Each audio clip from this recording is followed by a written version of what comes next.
So training today, we talked about the truck build just a little bit and just went over some internal stuff that we've been having going on.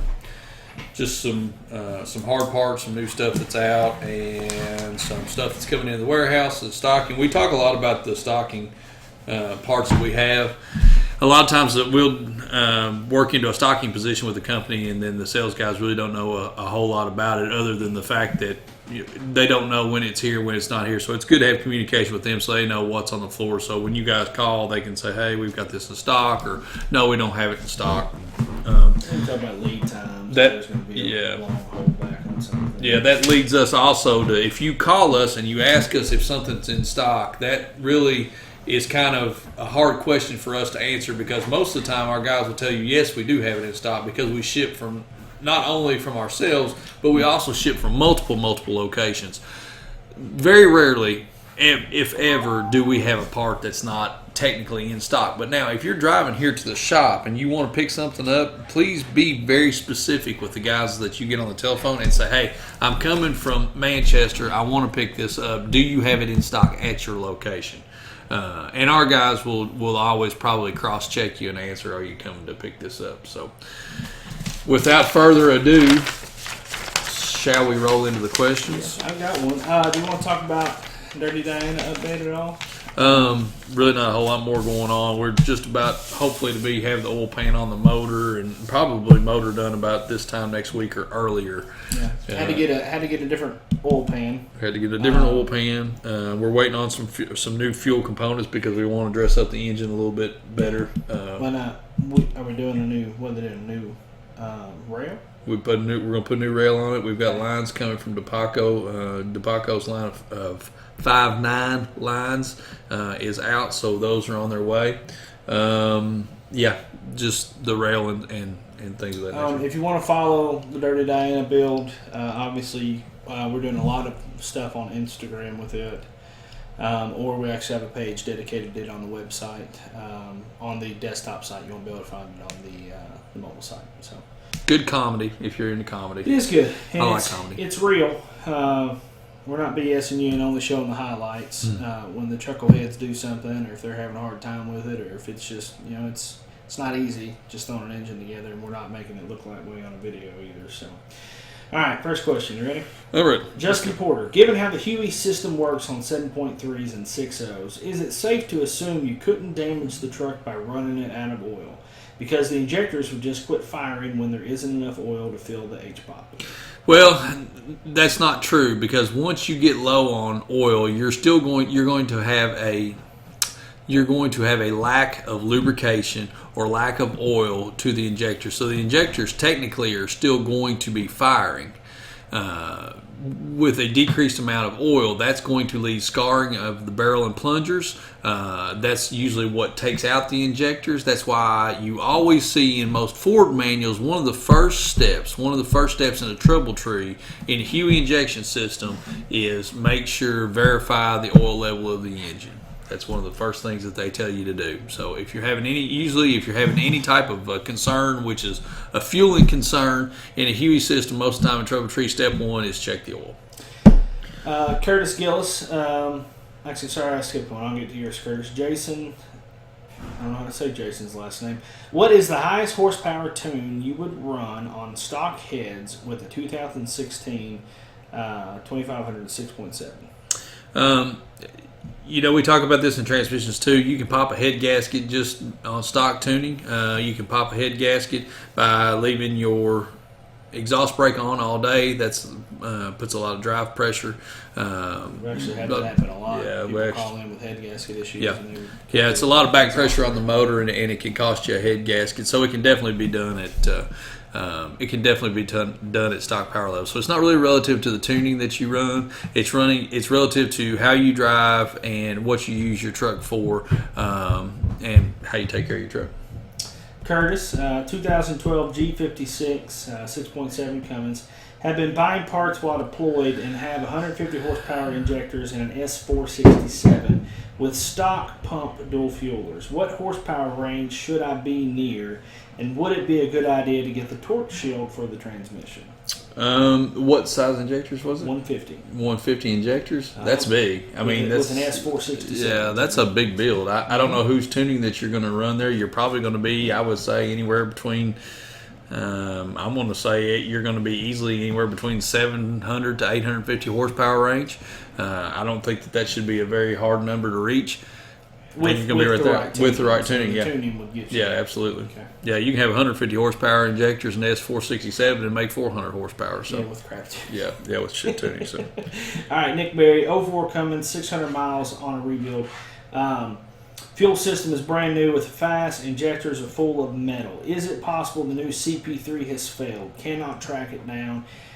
Sent out for testing. I'm assuming sent the CP3 out for testing. it could have been a barrel. It could have been a plunger problem inside of the CP3. I would try to backtrack that as much as I could. Were those the original injectors that were in the motor before the rebuild? So many times on the 5.9 common rails, we see people that will do a rebuild on a motor. They'll drop a valve or they'll burn up a piston. They will go right back with their old injectors out of it, not realizing that the injectors are probably the reason that they're having to do a rebuild in the first place. We see it all the time. Like to know how far back that how old these injectors are. If they are brand new to the motor, then yes, I would say more than likely you've probably got a CP3 that came apart. It could be something other down the line. It could be if you've got some sort of a cheap lift pump on there that may be coming apart inside. It could be coming from anywhere, but it's definitely not a good thing. Which I'm sure you know. Good luck to you, man. Sorry about that. Brand new Exergy 100 horsepower. Injectors, so it's probably coming out of the pump. Yeah. Yep. Sorry, I was getting too mixed up. Sorry. Say hello to Trev and Sterling. Hello, Trev. I've got to call you back today. Don't let me forget that. Is Sterling with him? Sterling's with him. I need to talk to you, bud. I need to find out where my oil pan is. Is the oil pan on the way? Do I need to call Dustin? I don't know what in the world's going on, but that's all right, man. I think you're out. You all are out somewhere giving a side-by-side away. They're not together, not that I know. Congratulations to those guys that won the side-by-side. Yeah. That was a good-looking deal. It was. Premier's giving away a bunch of like side-by-sides and all kinds of stuff this year, so kudos to them. I like side-by-sides, just saying. So, next question, Mike Myers. Cool name. That is a good name. 2016 LML EFI Live and 4H Flow Pro. Will a lift pump be enough to save me from failure, or should I eventually do a CP3 conversion? Well, as far as are you still going to grenade your CP4? I asked that question to the guys from Fleece the other day when they were in here. Is there any data that supports it? Supports the fact that there hasn't been a CP4 failure with guys that are running external lift pumps. We don't know that or not yet. Based on what the CP4 failures are from, like fuel or it's too much strain on the fuel system, that's what causes them to grenade. Then you could probably make the case that yes, maybe an external lift pump is going to keep you from having that problem. I can tell you that on our truck, we ran an external lift pump from day one. It's an 11. We never had the first CP4 problem, and 2 years ago we went to add a CP3 kit, so we're running CP3 over CP4 right now and have not had a problem, and the truck's creeping up on 100,000 miles. Now, there's not nearly as much stress on the CP4 system in our truck for sure. I don't think there's as much stress on the CP4 if you've got an external lift pump. So I'm going to say, until there's data that supports it otherwise, I'm going to say yes. A case can be made that if you have an external lift pump, you are going to extend the life of your CP4. Wade Kenmore, 2008 Good name. Dodge. That's a good name. Wade is? Wade is a good name. I feel like you have some bias for that, though, don't you? Could possibly You have be. the phone on? Is the phone on? That not yet. We'll take a break here after the next question, and we'll turn the phone off. How about that? That's what I do. Wade Kenmore. Oh. Wade Kenmore. Who am I? Yeah, why am I here? 2008 Dodge, a little over 100,000 miles. Turn the key, gauges come on, but will not start. No engine codes, but with my Snap-on Solus, I can go through the ABS and transmission and see codes for loss of communication with ECM, PCM, and mismatch VIN. Ever seen this?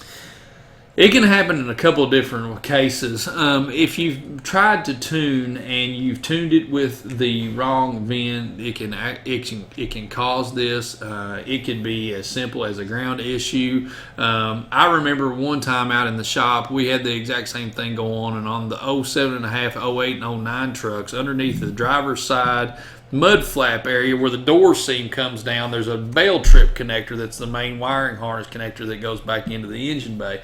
I have seen that bell connector come loose and that connection come undone, and you'll have a no start condition that way. So it could be a couple of different things. I don't envy that tech position at all. Keep grinding on it, man, and it could be in your key too. I think the 08s have got, if I'm not mistaken, they've got the electronic key, the SIM key in them. If it doesn't match, or if it is an anti-theft thing, it can keep the truck from starting as well. This is Austin Deuce, 2005 5.9 Cummins, cold air intake horn, exhaust, Smarty the SO6, fast 150, fully built trans. Where should I go next? Wants to know bigger CP3, injectors, turbo, looking for street and smaller towing. Bigger CP3 would be the next step. Yeah, I think bigger CP3 is instead. Even on a stock turbo, you're going to want to stretch as much out of the tunes that you've got in the truck right now, which you're probably falling off just a little bit inside the fuel pressure. Then your next step is turbo. Once you figure out what your horsepower number is, and you step into the turbo that's going to support you in that horsepower range, it gets to be a lot of fun at that point. It's that fun that, if this is the first time that you had ridden in a truck that has been tuned or has a tuner or performance modification does to it, the fun of that wears off after a while. You become used to the power, so that's what people get hungry for more at that point. When you go into an aftermarket turbo, when you jump up from your stock turbo, the level of fun at that point is all new. So you're back in love with it. So it's like saying your wedding vows again. That's a terrible analogy. It's friggin' you're in love again. Whatever. Who cares? Bubba says hello. Hello, Bubba. What's going on in Tennessee today? All right. Is the Borg Warner 055BS a good turbo for a 12-valve 96 Dodge? I don't know that turbo size right off the top of my head. I apologize, man. I'm not a we don't work in board box numbers a lot of times. I can cruise over here and look. Actually, I can't. I don't know the number off the top of my head. You can give me dimensions. I can kind of tell you and let me know what time you got done in your truck. So, you want to turn the phones on, Adam? Yeah. We can turn the phones on. So if you guys would like to call us, 859-355-9002. Whatever Wade wants. Apparently this is Wade's world as well. So we'll do it, bud. The phone's on. So if you would like to call, please feel free to give us a call. There's a slight passive-aggressive tone to today's show as well. 2007, sorry, Brad Gormley, 2007 Dodge Ram 3500. Have a Smarty SO6 tuner, 4-inch exhaust. S&B intake. I would like to make some more power. Not too much, though. Would bigger injectors alone help, or would I need to do a bigger turbo as well? You can do. Obviously, you know that you have a limitation on your stock turbo. I would do an upgraded CP3 and stretch as much out of the tunes that you already have. It's kind of like the other guys. And then if you bump up turbos, go into a light turbo. If you're not wanting to do, if you're not wanting to cross that 600 horsepower mark, a light turbo would be really nice for you, really snappy and a lot of fun to drive. At what point would it need to do the transmission? Yesterday. Yeah. For sure, it's something. Something. Even a valve body kit or valve body and torque converter for sure. Don't just do torque converter by itself. That's a no-no. Could he possibly have all the power he needs, and if he just did a transmission upgrade, then he'd be able to use higher levels on the Smarty at that point? I think that if you've got the transmission to hold the truck and the CP3, if it'll truly keep up with your commanded fuel rail pressure, that you've maxed yourself out at that point. You know what I mean?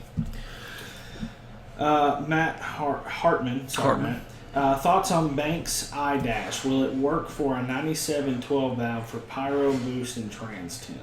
The iDash I have not done a lot of research about. Most all of Banks's products are excellent. I think that is their version of the. I think that's OBD2. It's OBD2, but I think it's their version of the CTS2. Yeah, CTS2. So yeah, I don't think that you should have a problem with that. I don't know if it needs external sensors to be able to pick up EGT or not. I know that you do with the Edge offering and the Bully Dog offering as well. But Banks got good products. They do well with their customer support. Do all the 97s have OBD2 ports on them? Yes. Okay.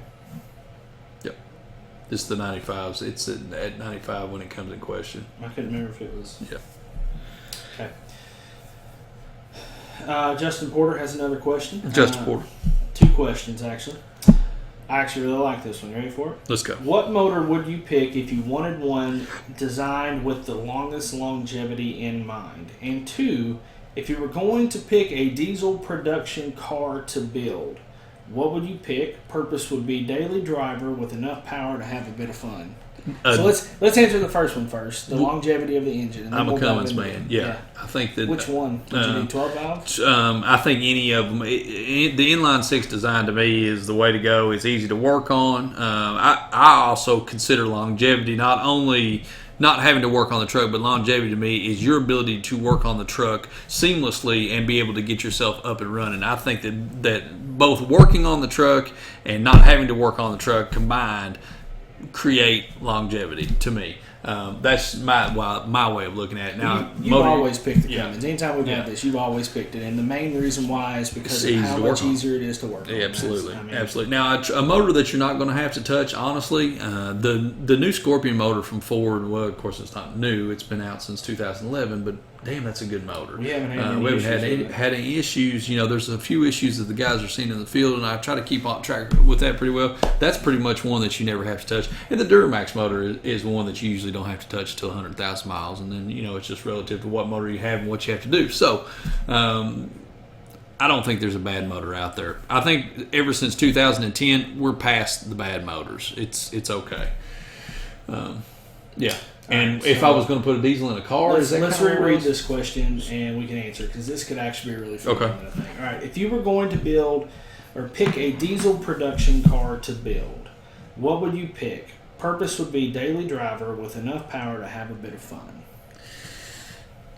I think this is in relation to cars, like sedans. Yeah, I do too. Yeah. That's what I understood it to be. Like, the Chevy Cruze, I guess, would be a production car. Which is I don't know if, I think he's wanting you to make a theoretical car. So so the Cruze and whatnot are cars that you really don't think of as fun. I'm sure after they're tuned and whatnot, they're fun. But I mean, let's face it, they're freaking sedans. Yeah, you know what I mean. There's nothing that. Yeah, it's a grocery getter. It's not fun. I'm not a car guy, and Adam's kind of a car was more of a. I don't really appreciate fine cars. My wife is a fine car aficionado, but the cars that I've been seeing the most right now out there, and when I see one, I'm like, shit, that's a good looking car, which I never do, are the Teslas. They are nice. That's a nice car. I like that. I like that fat bottom look that the Teslas have got, and they're just sleek, and they just, when I see one, I'm like, man, that's a good looking car. So for me, if I could get a small diesel engine, common rail obviously, that I could get crazy high RPMs out of, crazy high for a diesel, I'd probably throw it in a Tesla. That's it. That's what I got. Cool. All right, Travis Shoemaker. I think Travis asks questions pretty regularly. Yes, sir. 2007-3 Swamp Stage 2 split shot injector or single shots with tunes? Depends on how aggressive that you want to be. You can do the split shots in a hybrid and be able to save a lot of strain on your QE system, on your high pressure oil pump. If you're looking for a bigger horsepower number, you're probably going to wind up having to fall into single shots. So the hybrids, don't forget about the hybrids. Always look to those if you want to stay in dual stage. No, it's not. Single shot. Right? No, not. It's the other word. Single shot and split shot. Split shot. Thank you. Split shot. If you want to stay in split shot. See, if I wasn't here for today, I'd have missed that. Adam, he thinks because I've done that. I don't want to kick Adam off the store. I need somebody to read the damn questions to me. It's awful having to read them by yourself. But hey, we rock through it. That's right. All right, Tad Fox, 99. Did we finish that? We did. Okay. Yep. 99 F357.3 I-rate fuel system, 6-position chip, 180 cc, 30% over injector stock turbo with billet wheel, 7x7. EGT temps get hot fast. Best next step to drop EGTs. autocorrect got his EGTs and turned it to gets every time, so that was a hard one to read. Did you pick that, or you need me to read it again? No, I got it.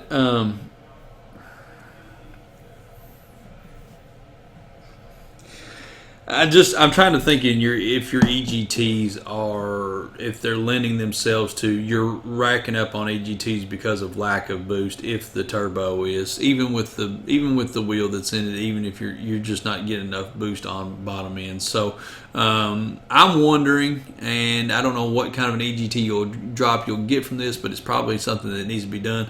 It might be a good idea to do a comp cover upgrade like the one we have from ATS. That's going to get you a quicker turbo spool up. Maybe that will help to defend against the EGTs for you, just depending on where they're coming from. I don't think you've got necessarily too much fuel with your setup. I mean, you're definitely fueling it hard with 30 over injectors for a stock system, but I would look at maybe tweaking on the turbo just to get some turbo in there faster, to get on top of the EGTs and then stay there. Josh Settler, 2007-3, stock injector, stock turbo, intake, 6-position, 4-inch exhaust, 6-inch stack, fully built trans with Banks Trans Command. Question: once I start driving the truck, intermittently cuts out like it's running on 4 cylinders, but comes right back to full power. EBPV has been disconnected, and both wiring harnesses have been replaced on valve covers. I'm at a loss at what else to chase. Okay. Well, you could have cam position falling. You could have cam position sensor falling out, which is they've probably told you that a bazillion times. You're probably watching your tack real hard. You're probably not seeing it. You're really going to have to run it down the road with a scan gauge or something on it to where you can watch your actual and commanded oil rail pressure. My first thought when Adam was reading your question was I was thinking valve covers. If you have replaced your valve covers, what about your internal harnesses? Have you replaced those? Did you just replace the outer harness and not the inner harness? So you could have a breakdown on the inner harness. You could have an IDM falling out. And I've seen IDMs do that, especially if an IDM has been compromised by water. It will do the exact same thing. There's a couple of different things there, a couple of different layers to it, man. It's really not a shade tree question. I wish I could answer it better for you. But riding with somebody that has the ability to watch different parameters on a laptop or scan gauge is going to be step one. Jaron said IDM as well. That's IDM. Jaron is a Ford genius. I am just here fielding Ford questions so Jaron can answer them. I promise you, I am not the Huey man. I like this question, actually. Ronald Omark, if I said his last name right. Hello, Ronald. Please expound on the issues with installing a fast air dog system with regards to installing a sump in the tank, specifically the 1/4 tank issues in different sump designs. Also, what is done with the unused wiring and lines after the install is completed? Okay. That's actually a really good question. Thank you for that. I think that the sump really comes from people just generally not wanting to drop the tank. It's not, everyone makes it to be an issue about the quarter tank issue. It's not a quarter tank issue. It's generally people's just general laziness. People don't want to drop the tank. You don't have to drop the tank. That's the beauty of the sumps. To me, if you don't mind the sump being there and you want to do it, it's a great option. There's several different ones out in the market. There's a lot of great ones that we don't carry yet. I hope to be able to expand on that later on. So I think a sump is a very, very nice option for you. The other thing I like about a sump is if you do get a tank full of water, you can drop that load of fuel quickly, a lot more quickly than you normally would be able to. Without it. Obviously, you can take a line off on fast and bump it fast, continue to run fuel, and you can pull it out. But if you genuinely get gas, let's say your wife goes and gets gas one day by accident, you can get that. You can evacuate that from the tank much, much quicker with a sump. That's another blessing of it. Now, As far as the wiring and the unused hoses on the kits today, they have actually engineered them to use most of it back. Your CP3 return line is always going to be used, or your fuel return line is always going to be used. Now, your stock line, that is your suction line, let's say from the canister, if you're going from the canister, we usually leave that on the rail of the truck. When we hook the air dog or the fast into it, we'll usually blow the residual fuel out of it. The line stays there. It's right there if you ever need to go back with your stock stuff. The wiring's a little bit different. The companies now are making pigtail wiring harnesses that go in line at the fuel filter canister, or you just got one single wire, which is your remote wire or your signal wire, your on-off wire for the pumps, and it just taps in at either the fuse tap or at the wiring harness somewhere. So there's a couple different things that go on there. So there's not a lot of crap that's left on the truck, basically, that you've got to get rid of when you do an air dog or a fast, either one, or any of them for that matter. The sump, quarter tank issue, you can have some slosh with the sump, but the sump is always going to have a bit of fuel that's going to retain there. Now, where you run your return, some companies have the return that go back into the sump, some of them use it from the top. As long as the return is hitting close to the sump itself, I think that that's going to keep you in the fuel that you're going to need. It can cause cavitation as well, and it can cause you can have a cavitation inside of the sump. So there's kind of some fine tuning to go there. We really don't see that. Quarter tank issues, it kind of, honestly, it's really an issue that, guys, we really shouldn't be having anyway. When your truck gets to a quarter of a tank, even there are extreme situations. If you're on the road with your family, you miss this exit, you're going to make it to an eighth of a tank. That's okay. You make it there. But quarter tank, if you're driving the same road every day and you're driving your truck down to an eighth or a 16th of a tank, if it's not for a financial issue, if it's just plain honoriness, you don't want to go to the fuel tank, don't do that. That's the worst thing that you can do to a diesel. Try to fill up at a quarter tank. Hell, I run mine 300 miles. I'm religious. I'm looking for a fuel station. I'm also religious about I only fill out, but there's only a couple places I fill up about. That's because I'm a psychopath. So, there's a couple of different things there. Try to avoid the quarter tank issue altogether. It's also because he has a really small bladder, and it allows him to get out and go pee more often. I'm not the peer. I'm not a peer. Thank goodness I'm not. I hope you are sometimes. I am, but I'm not that guy. Yeah. Let's get one more. Okay. The phones, you want D&D? Yeah, it was just D&D now. All right. I have an 06 LBZ. I actually like this question, Ryan Johnson. 06 LBZ with Edge Programmer fast pump. When I run the hot tube and get into the throttle, it throws... Sorry. Autocorrect got him. When I run the hot tune and get into throttle, it throws low rail pressure. New fuel filters. What do I need to do to fix the code? You'd like to see the tune. What was it? A Chevrolet? It's a Chevy. He's got an Edge, and he's running the hot tune. Okay. He does have a fast, so he's not sucking anything dry. And are you getting the change fuel filter code in your DIC? If that's what you're getting low rail pressure code. So you're getting an 0088 or 87. I had 81 in my head. Maybe 87. If you're getting an 87 code, man, you can still have a high return rate on your injectors. So does it do it in every level of the Edge? The Edge is really the Edge is really breaking out more duration into the combustion event. That's how it's making its power. If you have a high return rate on one of your injectors, are you having any hard starts or anything like that? I'd like to know what the bounce rates are on your injectors. So there's a couple of different things that you could have going on there. I'm going to lead to high return rate on injectors, but you could have a scored up plunger in your CP3 that is not able to maintain good rail pressure. So a couple of different things that could be going on there, but those are definitely things to look at. Start with checking your balance rates on your injectors. What's the code that it throws when you need a rail plug? It's 87. Is it? Yeah, it's 87. It's 87. 89 is too high for fuel rail pressure. You get an 89 code when you put a fast on a Duramax, and it's running 10, 12 psi. So it's running 2,000 or 3,000 psi over on the rail at idle. You'll usually get an 89 code, and then 87 is like a. I got you. Jaron, you're watching. If I'm wrong on that, tell them. So. Let's wrap it up. I think we should be back for a while. Yeah. We're not going to be quite as crazy as we have been. We've got a lot of the stuff kind of wrapped up. Next show for us is Shide. I'm tentatively not going right now. I may or may not be able to go. But I'll be there. But Adam will be there, and Aaron. I don't know where I was going with that. I'm sorry. I really don't know what else is going on right now. Yeah. All right, that's good. Let's go mess with the air compressor because it's working now, I guess. Yeah. Tell them bye, Wade. Bye, Wade. Y'all have a good day.